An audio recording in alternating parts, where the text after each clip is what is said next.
Today I'm gonna teach you how to shift in your manual transmission. So after the first gear, you get your car to move and you give it some gas for about 12 miles per hour. Change to second gear, and then for third gear, give it some gas for about 22. Third gear, and in local, this is normal driving, and you should be good to go up to 35 miles per hour on the third gear.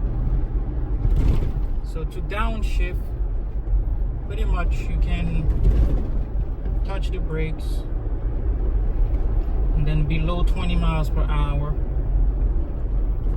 you shift to second gear, and you let the clutch out, and it should be good. And then you touch the brake again to a full stop, put it in neutral because you're gonna take off again on the first gear. Thank you for watching.